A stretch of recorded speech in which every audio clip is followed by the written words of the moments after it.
All right, I'm going to warn you from the very beginning that this is a long podcast episode. You may have already looked at the timestamp and thought, whoa, what happened? Did they forget to press the stop button? And the answer is no, we didn't. In fact, we just couldn't do it. While we were having this conversation, it just kept going. And we kind of forgot the mics were there. And we just kind of had a normal conversation, became friends over the podcast. In this conversation, we talked with Ryan and his wife, Lindsay Gentles. And they have an incredible story of life after ministry. And I never thought that the guy who wrote the book, Did Jesus Wear Undies?, would have so much to speak to in my life and really the lives of so many others. So if that's not an intro, then I don't know what else you're looking for. Listen to this podcast episode. Listen to the whole thing. There is some great wisdom, and I hope that you are as blessed by Ryan and Lindsay and their story as we were. All right, well, welcome to the Life After Ministry podcast. My name is Matt, and I'm here with Marilee. There you go. And we are here with Ryan and Lindsay Gentles. You guys want to say hi? Yeah. Hello. How y'all doing? Now, you said y'all, so that gives us an indicator of where are you in the world? Yes, we are just north of Houston, Texas, in the Woodlands. So, yeah. Good. Love it. So you guys are here because you are living life after ministry. Yes. So we want to dive into your story. Lindsay, you interacted with pastoral transitions at the American Association of Christian Counselors. So we'll get to hear a little bit of that story as well. But y'all were in ministry. What was that like? Yeah, it was good. She met me as a high money making youth pastor, back in the day, and the money always draws them in, doesn't it? I know. It was weird. It was just like, hey, you know what? I get all the free pizza I want on Wednesday night. So, but we did student ministry and then kind of college, young adults, and did that vocationally for long time. Started in 2006 full time, and then we got married in 2008. So up until 2017, I was doing full time as a married man. So, yeah. So Lindsay, you knew going into it that he was already in ministry. So there's you went in with eyes wide open. Yeah.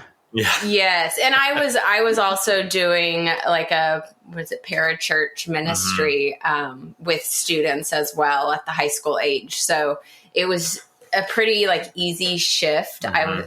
I was sad to give up what I was doing, but she was going to another church, and I met her at the singles ministry for that church because mine didn't really have a ministry going for that. And so I got invited to go, and I was like, I need to meet some guys my age because I'm just hanging out with high school guys. Mm-hmm. And then met her in January, and we got married in November. So same year.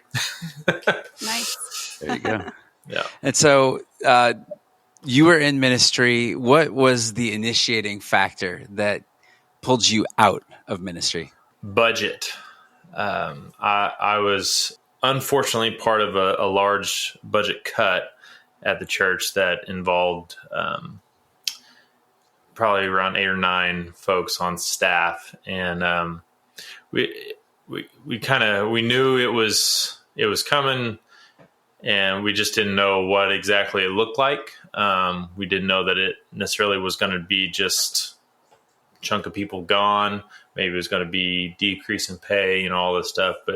But I got word. I was actually blessed in a sense of the lead-in time that I had to process it mentally.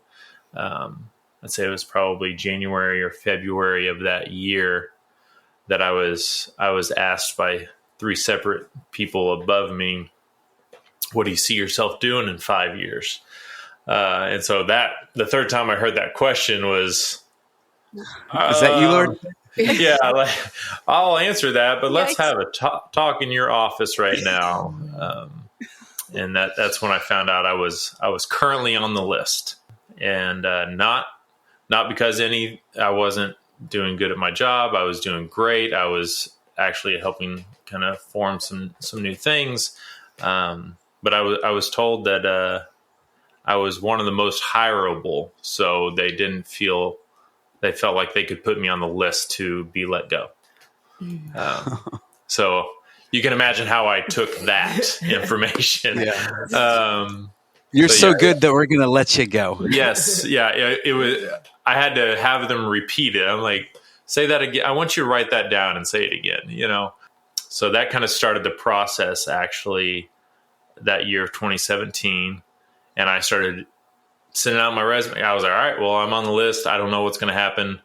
Sending out resume. I'm talking to folks and doing all this. And I got down the line on a discipleship pastor role.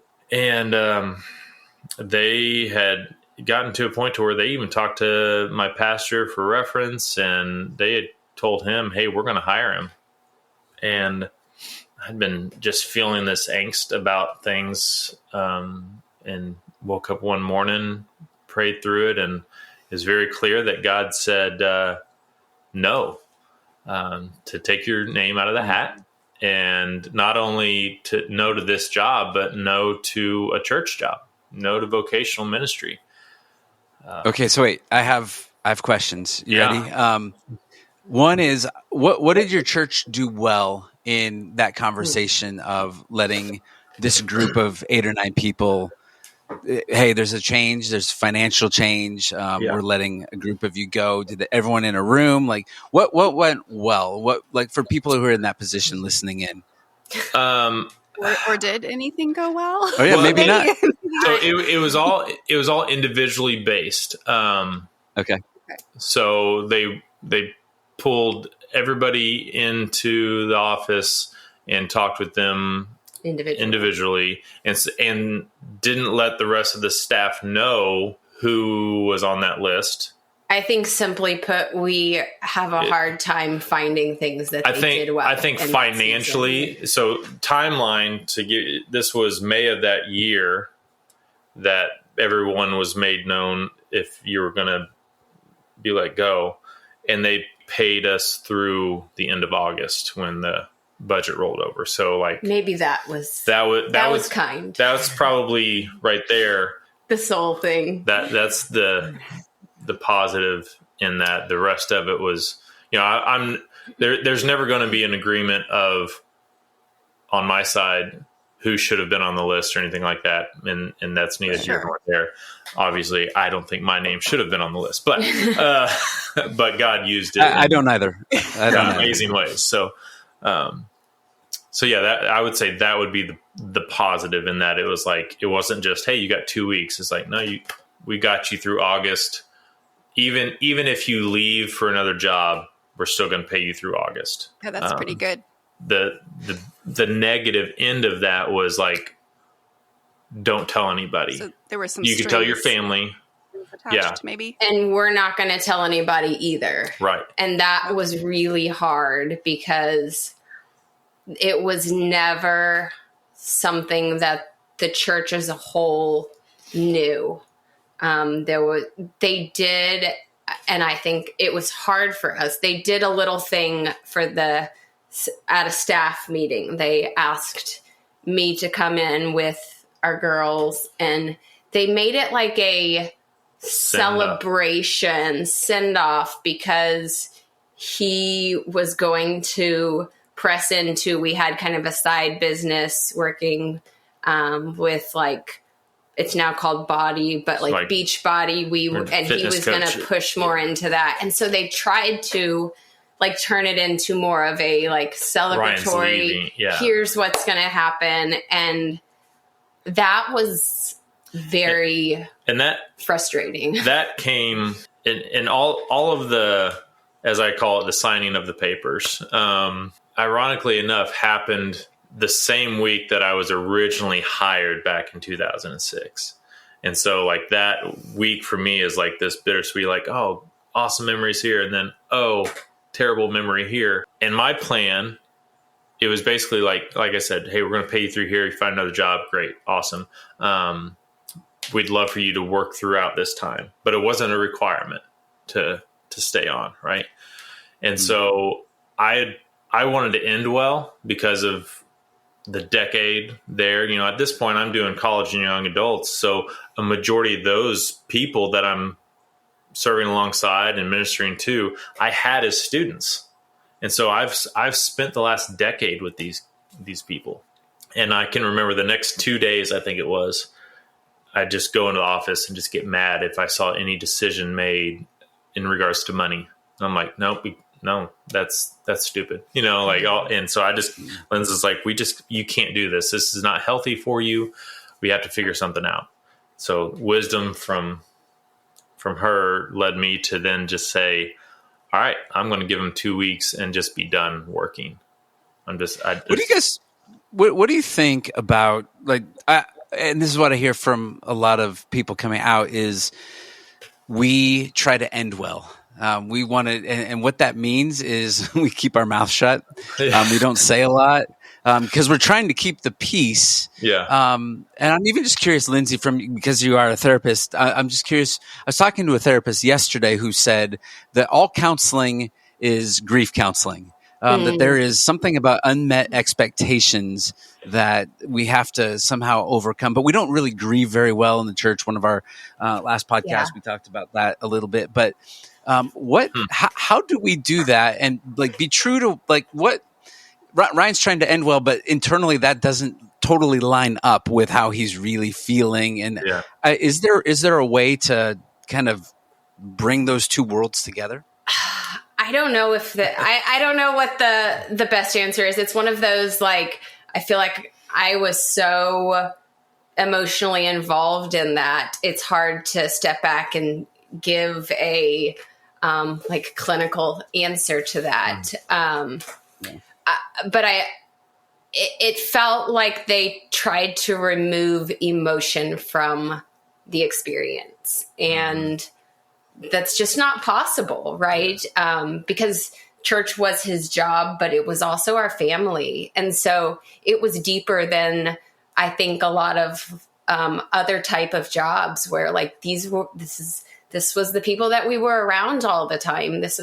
Even our small group, we shifted away from that. And so in a lot of ways we felt just very isolated and we weren't allowed to grieve and have emotion around it.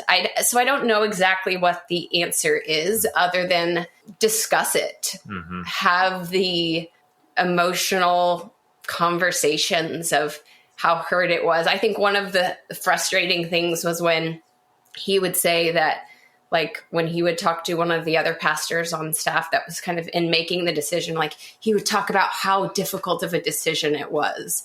And that just felt like he understood type of, and he was hurting too. Yeah. And I was, okay. So I think those type of things to just bring light to, that there's a lot of emotion wrapped up in it, to give space for that, to allow some anger. And I think we had a lot of really great conversations post that. And he came back, I don't know how, maybe 6 months later, and was able to have the conversation with several of the pastors of the hurt that was there. Yeah. So I was super proud of him for that, because I think there was a lot of healing in that grief process that was done through that conversation. And it probably wouldn't have been healthy to have that conversation on day 0. Yeah. My bar was really low as far as ending well. As long as I didn't Jerry Maguire it out the door, I think I was doing okay. I'm just going to go, grab my stuff and go. Yeah. That's so funny. I'm thinking about the Jerry Maguire scene, because I think that's what everybody really wants, even just outside of the church. I'm let's go. Yeah, you just who's coming with me, and you walk out. But that's and again, that is not consistent with this concept of finishing well. Yeah, and so that makes it really, really hard.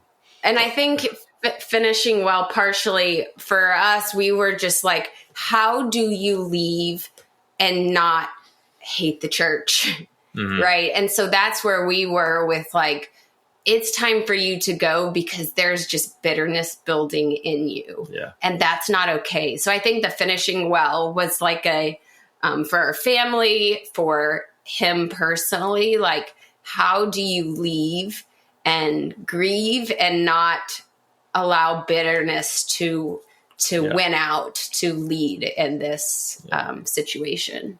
I mean, according to the papers, I could have just not shown up to work and been paid. Like, I didn't have to say anything, but I have a wise wife that was like, no, let's close the door ourselves.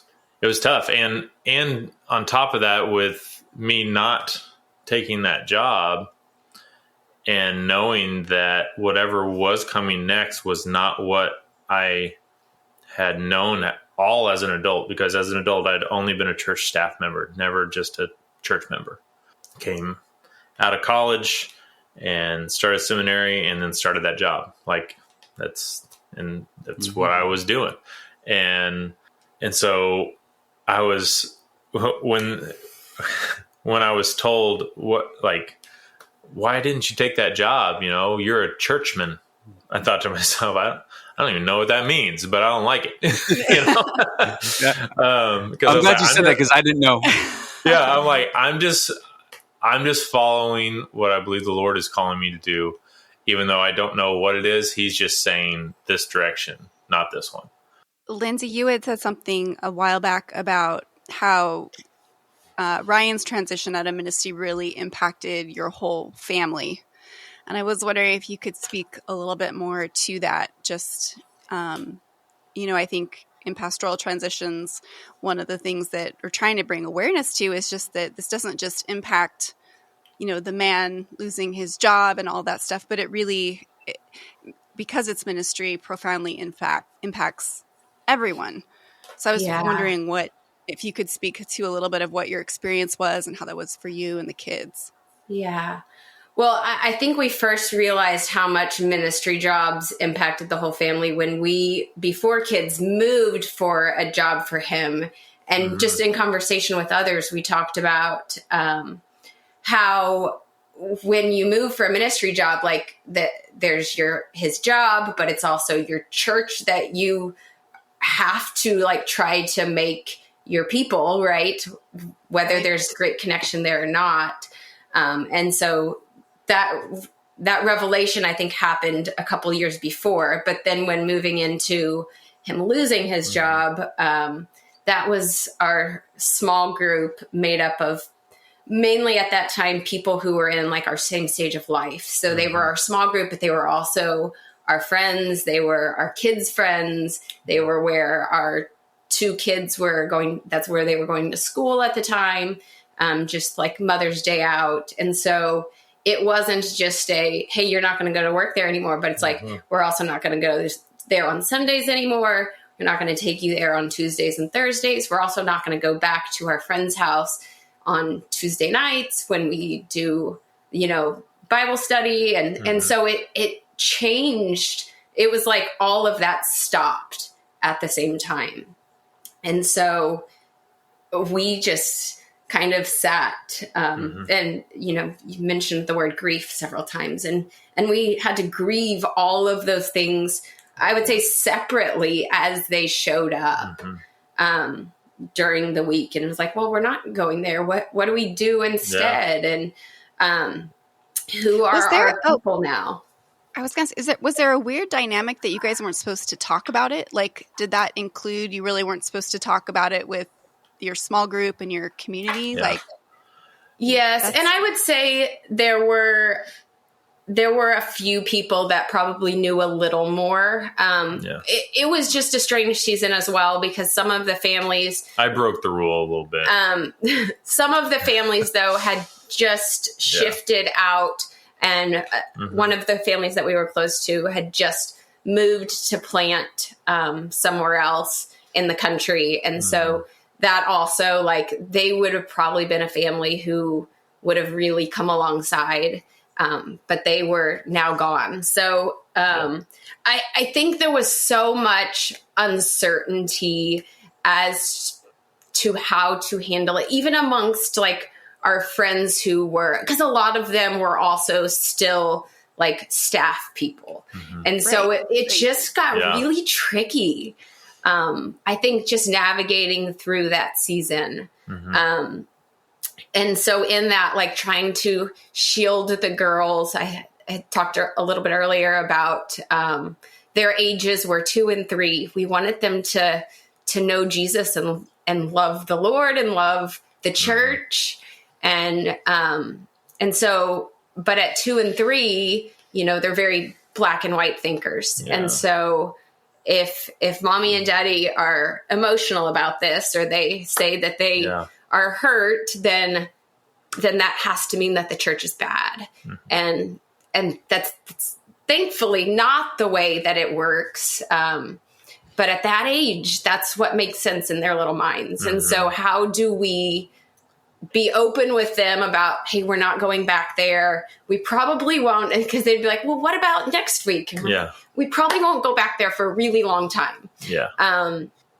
And so, but we're going to find something else. We're going to find a new church. We're going to, and so we spent some weeks just at home for a little bit. And then we started trying new churches. But I think the challenging season that we're in now is they're starting to get older. We don't want to hide them and shield them from what we have experienced. Because we want them to know, again, the church is made up of people. People are sinful. People mess up. And so we don't want to totally shield them from it. But how do we kind of reflect back on what we experienced and let them know this was a season that was really hard and people didn't do everything right. And maybe we didn't even do everything right in that season, but the church is still good and we're still called to it. Yeah. Ryan, I imagine that there's a sense of security. I think of the trapeze artist that goes from one trapeze to the next. And the second that there's some hope on the horizon of this discipleship pastor position, it's like, all right, we're going to land. We're going to be okay. We're going to make it. I'm still in ministry. My identity is intact and this is good. And you were the one. It's not like, because I went through a process of I had a job that I thought was going to be really great and I didn't get it. And the before and after on that piece was really, really hard. But you chose not to step into that. So you let go of a trapeze and there was nothing but net underneath you. If there's even a net, what is that process like? Yeah, what did that feel like? Yeah, I had no net.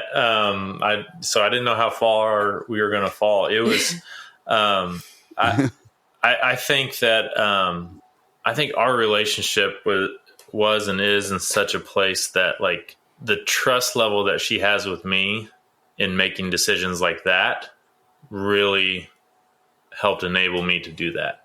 Because when I had to come and say, I don't know what's next, but it's not this. And I think it has nothing to do with church work. She was like, okay, let's figure it out. And thankfully, then we started that process where I wasn't in office anymore. And so I was interviewing, sending out, all these different sales positions. My grandma was like, well, you've been selling Jesus for years. You could sell anything, right? It's like, sure, let's try that. And if you've ever led the offering at church, then you could sell something, right? That's right. And so, I had all these things come up and I had talked to a friend of mine who's a contractor early on in the process. He knew before anybody else, because I was like, well, I just felt this leaning I need to tell him and see if he's got any work, because we had done construction stuff together in the past. I had taken him on mission trips and stuff where we'd done that. And we were really close to his family. And he's like, man, I don't have anything for you. I wish I could help. And then that whole summer, nothing, closed door, interview here. I had several friends who made some calls to get me interviews at places. And then, they look at my resume and it's like, okay, well, you've worked for a church. You have a master's in theology. How does that translate here? And it's like, Jesus was a carpenter. Yeah, it's a great question. I was hoping you could tell me, so yeah, it was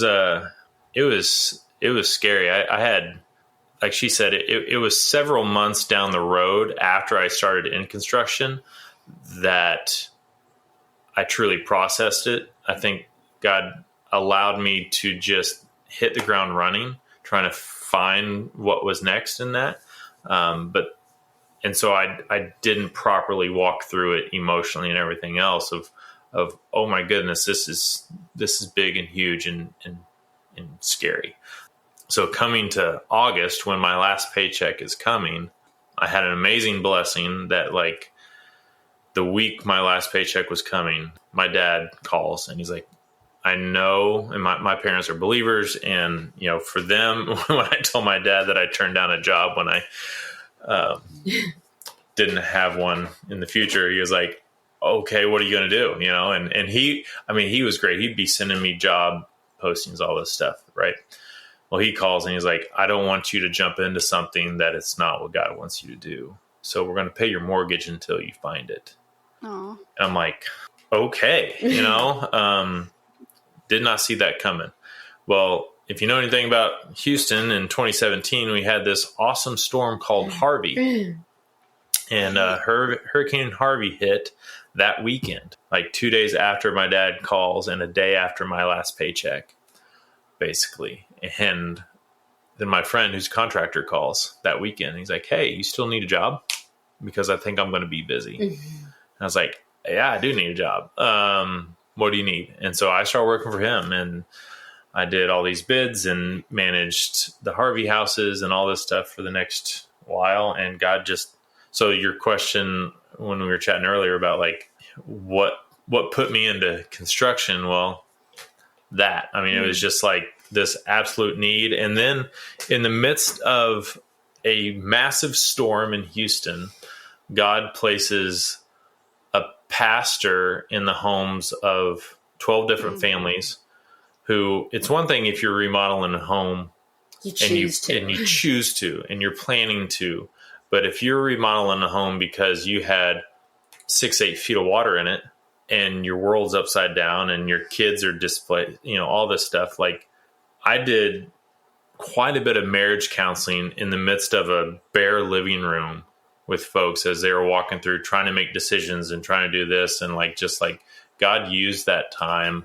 for me to kind of still utilize the gifts that I had and hone in on new ones in construction and all that. So it was a much needed position, which then led, whenever those were done and he didn't have any work for me to do, then I had to find out what was next after that. And so then all of a sudden I find myself a year and a half later being let go from another job that wasn't ministry. And it's like, call her, I'm like, next week's my next paycheck. By the way, I know it's Thanksgiving and all, and we just had our third child. And again, call my dad, tell him, hey, this is what's happening. He says, let's start our own company. You got connections. Let's flip some houses. Okay. So we started Bethel Construction. And we've been doing that since Thanksgiving of 2018. And it's been a whirlwind of emotions in the midst of that. But like she said, I was, prior to kind of all of that, I was able to actually process with those men at the church. It was probably about that time, huh? 6 months. I came downstairs one night. I'd been up here. Well, it wasn't this room, but and I walked downstairs and Lynn said something to me, and I don't even know how I responded. But however I responded was not good. I went into the bathroom and she follows me in, and she's like, "What was that?" And I'm just like, boom, and I just lost it. I just like grabbed her and lost it. And she's like, what is going on? And I had been sitting up in my office for like the last hour staring at my papers that I'd kept that said, you no longer have a job. And I was just like, man, this hurts so bad. So we sat there and just cried, and I was like, this was so long ago. Like, why am I feeling this now? And she's like, you haven't felt it yet. like you've let it dam up, and so I think it was the following week we were at church, and we'd found a good church to kind of heal in, and was far enough away that weren't people around here, but it was close enough that we could get to. And like that next sermon was about basically forgiving and walking through that whole process. So I as soon as he said a phrase, I just look at her, I'm like, I know what I got to do. Yeah. Thank God. Yeah. And so I sent an email to 3 men at the church, and I'm like, can we please have a meeting? And they agreed, and they didn't really know what it was about. I'm like, I just need to talk to y'all. And I just had to open up, and I said, I haven't been fair to you in this process, because I don't think you understand what you did and how you hurt us. And so I just voiced that. I'm like, and walked through, like, and I told him, I was like, we're not going to agree that I should or should not have been on the list. That's not what we're talking about. It's like, what I'm talking about is a decade of my life, and you watching me go from this young minister to married to father and all these things. And I was just cut loose. There was no one who called me. There was no one who checked on my wife. There was no one who ever did anything after the fact. It was just like, oh, okay, you're done. And, I got responses like, well, we thought we were good. We saw you at this wedding. We saw you, we checked on you via social media and, respond. I'm like, what is that? Do you feel like over the course of that conversation that they heard you? Like, did you walk away from that feeling heard at the end of it? Like, even if, were they able to acknowledge that even if they did the best that they thought they could do, that still they fell short? Maybe not necessarily from all of them, but from a couple of them. And I don't disagree, because I think some of them acknowledged it, but there's still, even after that, was never like any change. Yeah. Yeah. They didn't step into any type of caring role at that point. And maybe I didn't express it in a way, and I wasn't necessarily looking at that point, I don't think, for them to pastor us. We'd kind of moved into, another church community and found that. And I had some really good conversations with other pastors and things and walked through that. But some of the response of, for them, it was, I'd say 2 of them, their response was, well, we had no idea that you even wanted that. One, I'm like, okay, well, that's okay, whatever. I don't know why that would even be right there, but basic humanity, human response. Like, oh, you're right. I wouldn't want to be cared for. You're right. But like the idea of like, we didn't know that we had that much effect on you. Type of, it was kind of backpedaling, but then finally, like one guy was. Hold on, I just heard mommy in the background. Her movie must be over. It's all good. Yeah, it was. I didn't know what exactly I was going to get out of it, and she wasn't there at the meeting. It was just me and these men, and I gave them an intro of what I was going to talk to them about, but it was. Like I said, I didn't know if it was going to be like, all right, well, how can we help you? Maybe that should have been my expectation of like, from this point on, we're going to do this.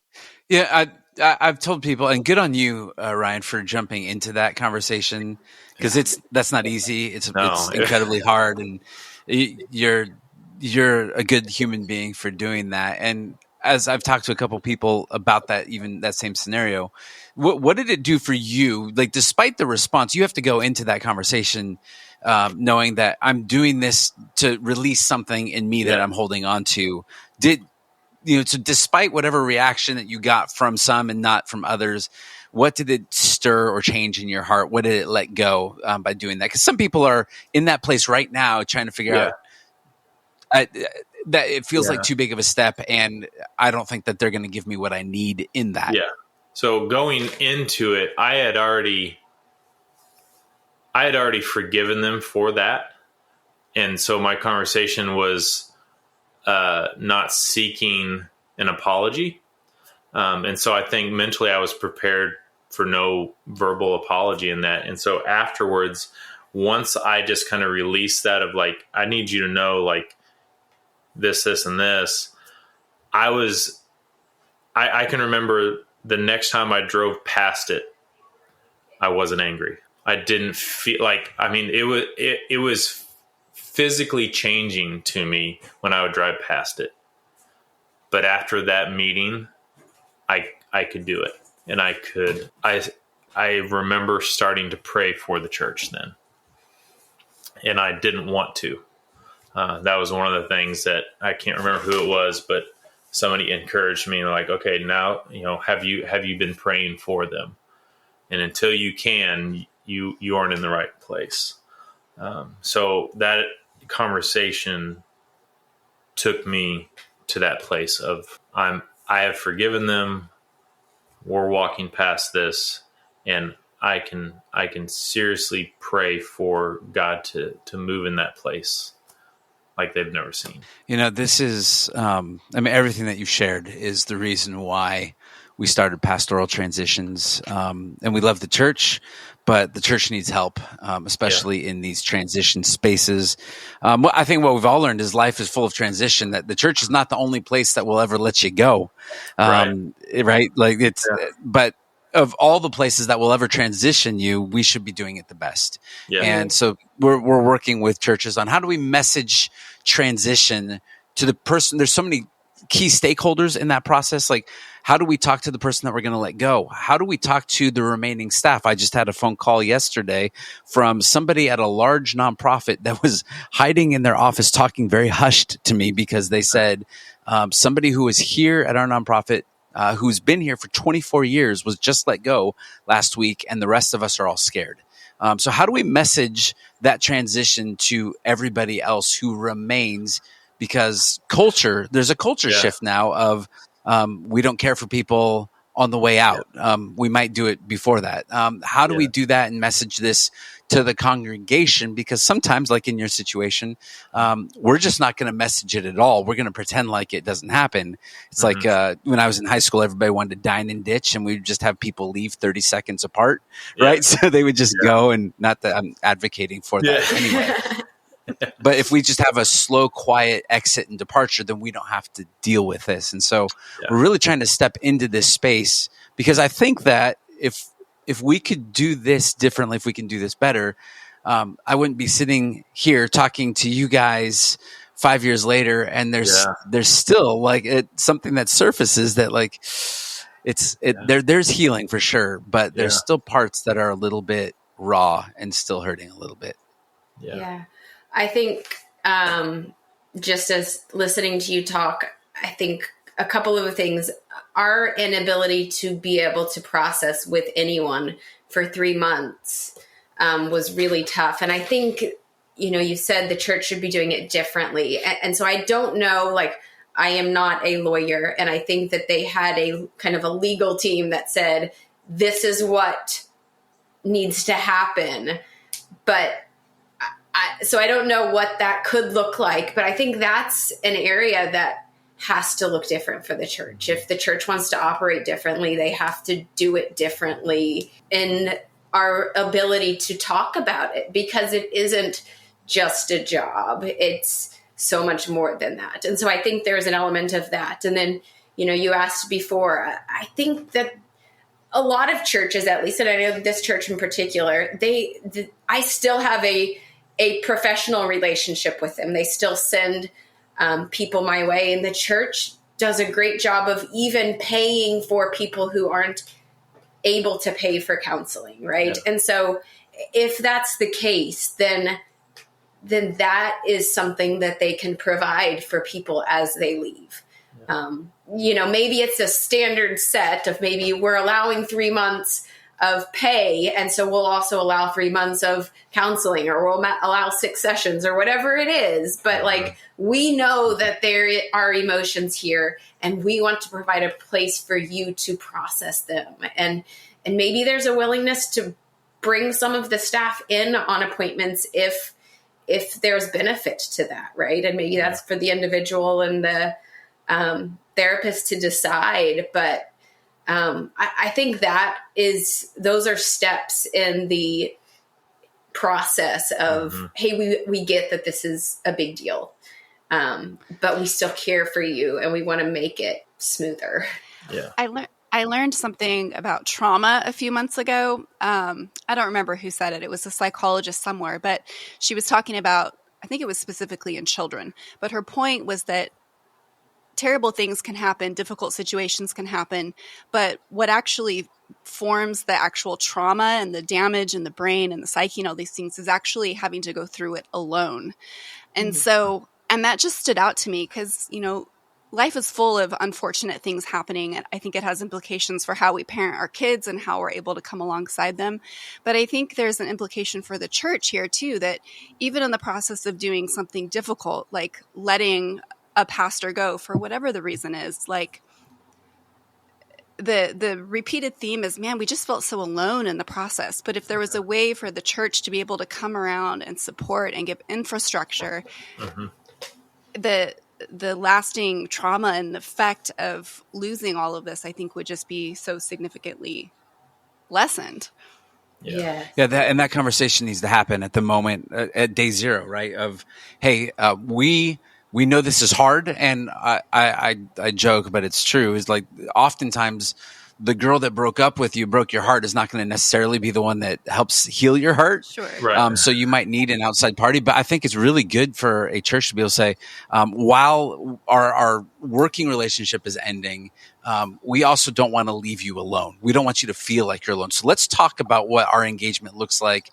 And oftentimes a lot of this is happening through the pastor on staff. And then, like you said, Lindsay, like nobody talks to the pastor's wife and nobody's communicating. And so mama bear comes out sometimes. And so those things are hard, but I would tell people, don't leave them alone, and find some safe people that you can't, like, you have to be able to do some of that. And that's, we have to be able to, and I think you're right that it's that loneliness piece for a lot of people, that the isolation is like and especially in ministry, you go from oodles, just an overflowing amount of community, and to go from such community, so much community, creating community, to absolute isolation, that transition just rocks you.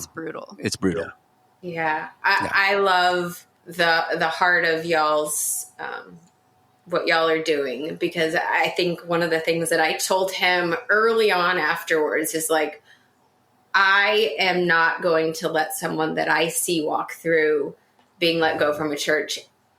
Like, I will make it my mission to reach out to them, because it was so lonely and it was so hard. And so it totally changed my perspective. And even like, I think there was also this like part of me that like the only time I had really ever seen in the past someone let go from a church was because of something that they had done, right? Some maybe infidelity or something that had happened. And so like, because we couldn't talk about it for so long, I just wanted everyone to know, like, he did nothing wrong, you know, like it was like this protective factor of like, he's good. Like, but gosh, I didn't even think about that. Like, especially when people find out that I'm not going to work for another church, because then it's like, then it's red flags, you know, all the questions go up. Like, but I think it also developed so much compassion in me for like, even if they did do something wrong or whatever it was, like they still deserve like connection. Like they're still human. And I think I just have such compassion for the wives, right? Like let's say the guy did do something, like that wife is still hurting, and maybe even more so because they're dealing with something on top of being let go. So it just developed a whole new mindset for me of, man, there is not enough care for this transition. And as somebody who did do something wrong, that space of people, I heard so many things of what people thought I did, because it wasn't like, it was just public that I did do something wrong, but not what. And so they're like, some people are like, well, I bet he, molested a child, or, there's all these really horrible, embezzled money. But we also have to remember that there is still a human that is behind that. And one of the pieces that, like, even in our therapy and our counseling was, I had my Goodwill Hunting moment, right? Where my therapist is looking at me. We're in an intensive, and he looks at me and he says, "Matt, you're a good man." And I said, no, I'm not a good man. He said, "No, you're a good man." And she's sitting next to me, "You are a good man." I'm like, "I'm not a good man." Like, because the church can make you feel like you are, but if we could just take a step back, we're all sinners. We've all messed up, but the cost is more significant for pastors, for people in ministry. And obviously, like, there's a higher level of accountability. But we can't deny that God loves them still, and you can feel very isolated in those moments. Yes, and we've talked about too the message that it sends to the people in the church. If the pastor messes up or something has happened, how does that impact people's trust and how vulnerable they feel to be able to actually be real with the areas of their life that they struggle or that they know that they're messing up in? So I have a feeling that we could talk to you guys for a long time. I was going to wrap it, but okay, go. But this question keeps sitting with me. So I guess my question, I think it's mostly for you, Ryan, but maybe both of you, is my question is, what did your relationship with Jesus look like in that time when you lost your job? And it really stands out to me that he communicated clearly to you that you weren't to take the job in ministry, but he didn't really fill in the blanks of like what you were supposed to do. So it brings up these questions of faith and how do we engage with God who doesn't always make the path straight in the way that we would like him to. Like, what was your internal spiritual relationship and conversations with God like at that time? Unfortunately, I think I might fall into a smaller number when it comes to this. Of my relationship with Jesus was good. It was growing in that time, because like I stepped into this, like, I don't know what's next. Okay, God's provided. And it was just like one after another, these things. And I don't know if it was partly because I wasn't like, God did not allow me to become bitter at the church, which I think was such a blessing. He didn't let me tarnish my view of his bride. And, I walked through that forgiveness with certain individuals, but I was able to separate the individuals from the church as a whole. And I think that is what probably, through the guidance of the Holy Spirit, just maintained my relationship with Jesus as growing in that time. And because, we were stepping out into faith together in these things and figuring it out. And then, 18 months later, the same thing happening. And it's just like, okay, what's next, God? Like you're saying go, we're going, and I don't know where, but it's, again, this direction, not that direction. So that's all I got. And I think we're in a season right now where we're I just kind of relearning some time with Jesus, because I think I got into these survival mode kind of seasons. And I think during that time, I was blessed with kind of that protection of my view of God's bride, and very individualized on my feelings towards these things. I'm thankful for that. I do think I missed several opportunities in how I could have been a better husband in the time, because I missed very much of how how much she was hurting in the midst of it as that protector mode. And I think it came to fruition when she told me at one point, she's like, I don't know that I've been able to really worship in a year. And some of that was having to do with some other elements, and then we were able to then connect to the church body that we go to now. And since then it's been great. But like, I think I missed opportunities to intentionally sit with her and allow her to process through and not just me, because, I got let go, but it's like, well, we got let go. And I think that took me too long to see. Thank you guys for sharing your story. Yeah. For those of you who are listening, you're missing a little bit of the joy of what we get to see right now. Not only are you beautiful people, but behind you is this whiteboard, and it says, "Is it a?" You did not do that, but well, it's. I didn't write it. That's She's got some artistic talent, but it's all. It's there's a juxtaposition of very deep conversation going on here, and these words on the whiteboard that say, "Did Jesus wear undies?" Yes. Can you unpack real quickly? Number one, what does that mean? Where are you at now? And how can people get in touch and find both of you? Yeah. Yes. So Did Jesus Wear Undies is the title of a book that I published this year, and it consists of 20 questions out of the list of, I think I have 60 now, that I collected over the years from my girls and a few other kind of neighbor kids and stuff they were just asking about God and the Bible and different things. And when questions like this, did Jesus wear undies, and some others kind of came up, I was like, man, I need to keep track of this. So I just started a list on my phone and told her, I was like, I'm going to write a book about this someday. And she's like, you should. And then the list grew so much. I'm like, I guess I should do that now, and I wanted to take a question like this because I had so many years of experience of having deep theological conversations with teenagers, young adults and stuff. Well, if you have a 6-year-old ask you a question, did Jesus wear undies? It is a perfect opportunity to then point them to the humanity of Christ while him still being fully God, right? So yeah, he did wear undies. Yes, he did wear the garments of the time. He did, it probably didn't have cartoons on it like you do, or, unicorns and stuff like our girls.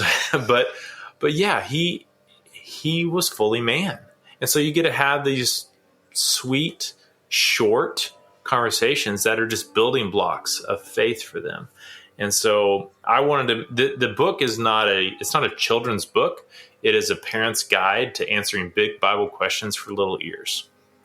And so I take questions like this from, did Jesus wear undies, to question that I got in the middle of traffic from the back of the van from a 6-year-old, I believe at the time, of, hey, Dad, did God die on the cross? It's like, okay, here's a Trinitarian discussion that I'm about to have in 5 o'clock traffic with 3 kids in the car. How do I do this in 2 minutes or less? And it's like, I can't explain the Trinity in 2 minutes or less to a 6-year-old, but I can start. And so I wanted to say, all right, parents, here's how you take that. Here's the parent terms. Here's the kid terms. Here's the 2-minute drill. Okay. You got the thick of it, the understanding. Here's how you break it down for them. Here's the scripture, why it's true. And here's how you revisit the truth, because these questions and answers are going to lead to more questions. And if you have older kids, they're probably going to go, okay, but what about this? And we're going to link it back up, and we're just going to dive deeper in these sections.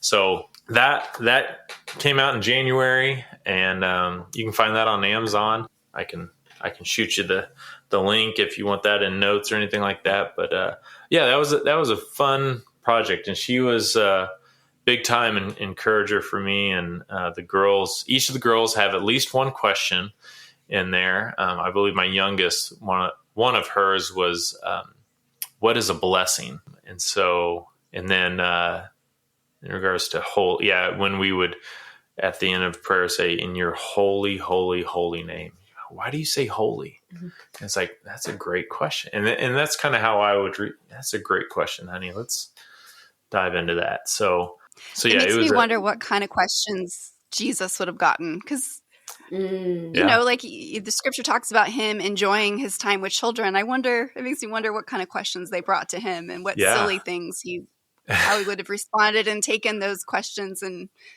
transformed them into something that they could understand and carry with them. Yeah, I love absolutely. that. Yeah. So we can get the book on Amazon. We can find you and Lindsay at where? Do you have a website link? Yeah. RyanGentles.com. You can buy the book from there. It'll take you to the link there.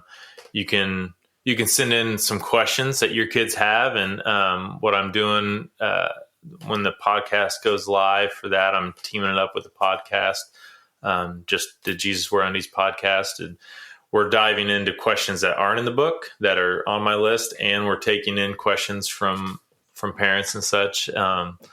And just doing a little bit deeper dive about this length of what that looks like, and want to really resource parents as best we can, parents and grandparents who are, trying to teach scripture and the truth to their kids. And, it's not a systematic theology book of these different ideas that, it doesn't just say Trinity this. Like, no, these are real life questions that you're probably going to get, or you have already heard them already in some form or fashion. So yeah, RyanGentles.com. You can connect with me on there for the book, for questions, coaching, all different types of things in there. So good. And then Lindsay, you're part of a practice? Yes, I work at a team private practice, and it's called True North. And so it's True North TW for thewoodlands.com. Yeah. Got it. And we'll put all of that in the show notes as well. Yeah. Well, Ryan and Lindsay, thank you for sharing your story. Thank you for vulnerability, for honesty, for being committed to being growing people. Ryan, I'm looking forward to the sequel of the book. Did Jesus wear boxers or briefs? That's right. So there's a lot. I might have some of these questions. I might just buy it for my own self personally. Yeah. But I'm sure nobody went to seminary thinking one day I'm going to write a book called Did Jesus Wear Undies? But pretty good. Brilliant. It is brilliant. It's great. It was cute. His grandmother actually bought it and read it, and she's like, "Right, I didn't know you knew that much." Yeah. She's like, "I've learned some stuff." I'm like, my 91-year-old grandma who's read through the Bible how many times in her life, said, "Hey, I learned something from your book about Jesus wearing undies." So I was just going to say, it sounds like there is life after vocational ministry. Yeah. And it's good. And really the main thing that I didn't really share this on the front end, but the word that came to me when he said no to vocational was perspective. And he's like, "I want you to gain perspective."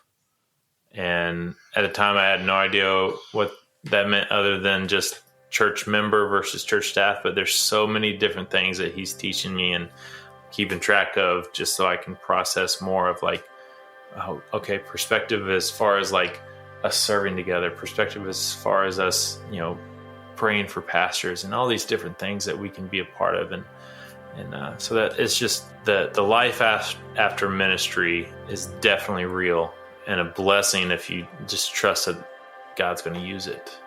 I think also just the truth. It's okay to not be okay. I feel like both of our career, when he was in full-time ministry and in counseling, there is this, I guess, belief sometimes that we have to have it all together in order to do our job well. Yeah. And so I think that is kind of, it got so shaky because I'm like, I can't be feeling this right now. How do I go and meet with people? How do we put on the pretty face? Cause he was in ministry, and it's it's okay to not be okay. We don't want to stay there, but it's okay to acknowledge that we aren't okay. And I think that has been such a huge relief going into seasons post ministry of we aren't okay right now. And we're allowed to say that and check in with each other. And I think there's healing and there's freedom in being able to acknowledge that and then care for ourselves and allow others to care for us. Well, thank you both for sharing. Good to meet you, and we'll be staying in touch, I'm sure. Yeah, absolutely. Thank you so much. Yes, so great to meet y'all. Yeah. Bye. Bless you. Thanks for listening to another episode of the Life After Ministry podcast. Our mission is to help you navigate the complexities, the joys, and sometimes even the beautiful moments of life after ministry. Whether you're a ministry leader thinking about a transition or a stakeholder in the decision-making process, we hope these conversations bring you both clarity and comfort. And we believe that any transition can really be a gateway to transformation, and that there's not just life after ministry, but there's also ministry after ministry. If you found value in today's episode, consider subscribing to this podcast, and don't hesitate to share it with anyone that you think might benefit.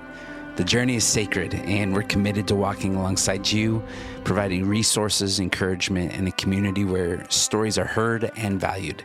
And until next time, keep leaning into these opportunities, these transitions, these transformations, and the challenges that come with life after ministry.